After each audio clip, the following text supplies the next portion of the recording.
మనం దేవుడిని ఎక్కడో వెతుకుతాం, కానీ నిజానికి దైవం అంటే ఒక వ్యక్తి కాదు, అదొక ఉనికి, ఒక ప్రెజెన్స్. ఆ సృష్టికర్త వర్తమాన స్వరూపుడు. గతంలోనో భవిష్యత్తులోనో కాకుండా ఎప్పుడైతే మీరు ప్రజెంట్ మూమెంట్లో ఉంటారో అప్పుడు మీరు సాక్షాత్తుగా ఆ పరమాత్మతో అనుసంధానమై ఉన్నారని అర్థం. ప్రస్తుతమే పరమాత్మ స్వరూపం. మనం ఎప్పుడు ఎక్కడికో వెళ్ళాలని చూస్తూ ఉంటాం. గతంలో జరిగిన తప్పుల గురించి బాధపడుతూ, లేదా ఎవరో ఏదో అన్నది తలుచుకొని ఆ మరణించిన జ్ఞాపకాల్లో జీవిస్తూ జీవితాన్ని నరకం చేసుకుంటూ ఉంటాం. అలాగే రేపేమవుతుందో అన్న భయంతో అసలు పుట్టని ఊహల్లో భారంగా ఆందోళనతో బ్రతుకుతూ ఉంటాం. ఈ రెండు కూడా మనశ్శాంతిని హరించే దొంగలే. వీటితో బాధలను, కలతలను మనమే మనసులో సృష్టించుకుంటాం.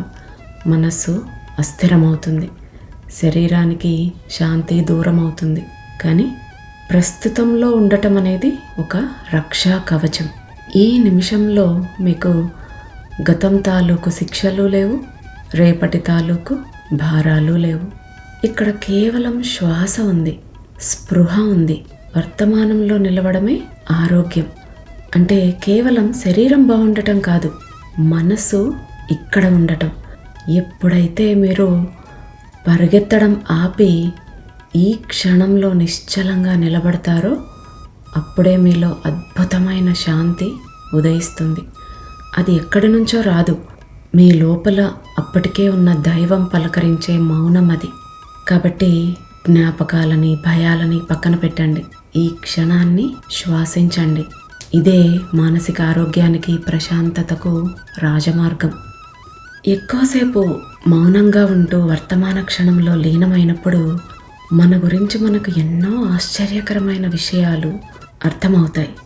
మనసులో లోతుగా దాగి ఉన్న అసహ్యం, చీత్కారం, మనుషుల మధ్య మనం చూపే భేదభావాలు ఇవన్నీ బయటపడతాయి. అంతరంగంలోకి వెళ్ళే కొద్దీ మనకు సంబంధించిన ఒక స్పష్టమైన ట్రాన్స్పరెంట్ పిక్చర్ అనేది మనకే కనిపిస్తుంది. ఈ క్షణానికి తిరిగి వచ్చి శ్వాసని సున్నితంగా గమనిస్తే అది మనసుకు వైద్యంలా పనిచేస్తుంది. అశాంతి కరుగుతుంది, గాయాలు మానిపోతాయి, ఓర్పు లోతుగా పెరుగుతుంది. అందుకే ఈ క్షణంలో ఉండు, దైవత్వంతో ఏకత్వం చెందు.